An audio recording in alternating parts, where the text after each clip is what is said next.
और बहुत पूज्य है। यहाँ तक लिखा है कि जिस घर में नारी का सम्मान है, रमनते तत्र देवता, वहाँ सभी देवता वास करते हैं। लेकिन जिस घर में स्त्रियां झगड़ा करती हैं, वहाँ की स्त्री समाप्त हो जाती है। पति कितनी भी मेहनत करे, पैसा नहीं टिकेगा, काम छूट जाएगा, आवक बंद हो जाएगी। इसलिए मैंने बहुत बार निवेदन किया है कि नारी को चाहिए घर को स्वर्ग बना करके रखे। जो अपने पूर्वजों को स्वर्ग भेज देता है उसे पुत्र कहते हैं। जो स्वर्ग को धरती पर उतार दे उसे बेटी कहते हैं। और जो घर को ही स्वर्ग बना दे उसे पुत्र वधू कहते हैं। पुत्र वधू की बड़ी महिमा है भैया। तो हम बहुत आग्रह पूर्वक निवेदन करेंगे, घर की जो बड़ी बहू है उसकी जवाबदारी और ज्यादा होती है सबसे। उसने इस घर को सबसे पहले देखा है। घर की बड़ी बहू सास की जगह पर होती है। छोटी बहुओं को बड़ी वाली बहू से होड़ भी नहीं करनी चाहिए, वो तुमसे पहले आई। तो इसका मतलब ये नहीं कि छोटी का आदर ही ना हो, मानना। मुझसे सास बहुओं की कथा ज्यादा आती नहीं है, थोड़ा बहुत मैं ग्रंथों में पढ़ लेता हूं। मैंने सास की व्याख्या पढ़ी है, मैंने बहुओं की व्याख्या पढ़ी है ग्रंथ में, मैं सुना रहा हूं।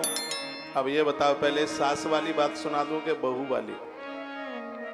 बहू वाली बात बोलता हूं। इन बहुओं के लिए इससे बड़ा कोई धर्म नहीं है। ये प्रभु राम जी के मुंह से शब्द निकला है।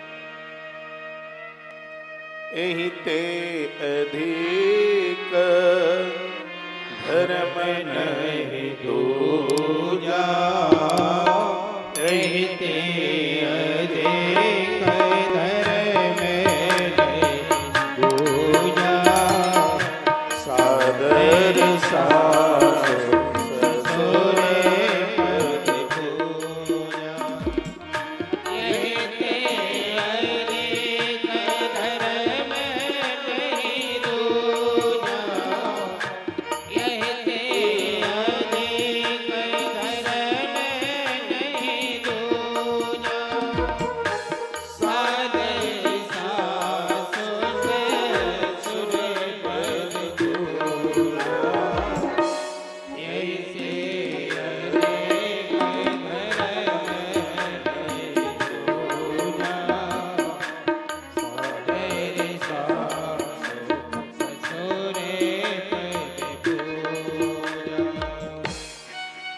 इससे बड़ा घर की बहू के लिए धर्म नहीं है। राम कहते हैं सादर सास ससुर पर। मैं अपनी बहनों को बड़ा आग्रह पूर्वक निवेदन करना चाहूंगा, सास ससुर का आदर मान करने से आपके पुत्रों की, राम इस बात को प्रमाणित, इतनी तरक्की होगी कि जिसकी आप कल्पना भी नहीं। सच मानिए, ये इंसान नहीं है, भगवान ही इनकी जगह। सास पर अम्बा है, ससुर महादेव की। कहते हैं सुबह ही सुबह इनके चरण दर्शन कर, सिर्फ चरण दर्शन से मकर संक्रांति के महापर्व का पुण्य प्राप्त हो। ऐसा ब्रह्म पुराण हमारे ग्रंथों में बड़ी अद्भुत बातें। और रोज तो कोई गंगा सागर नहीं जा सकता, लेकिन कहते हैं सारे तीर्थ बार बार गंगा सागर एक बार। लेकिन ब्रह्म पुराण में क्या लिखा है?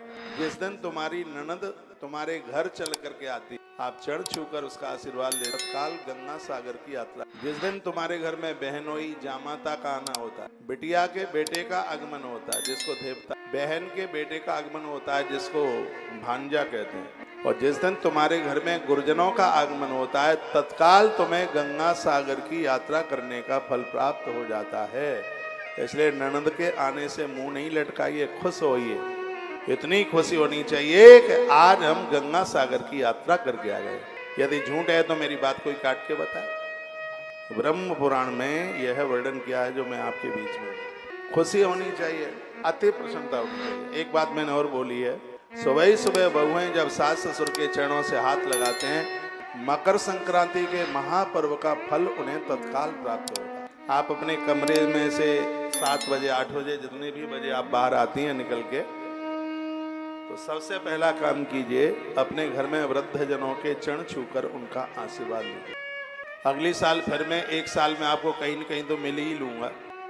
फिर मैं आपको पूछूंगा कि साल तुम्हारा कैसा निकला है। आप कहोगे महाराज आनंद आ गया। हर बात प्रमाणित है।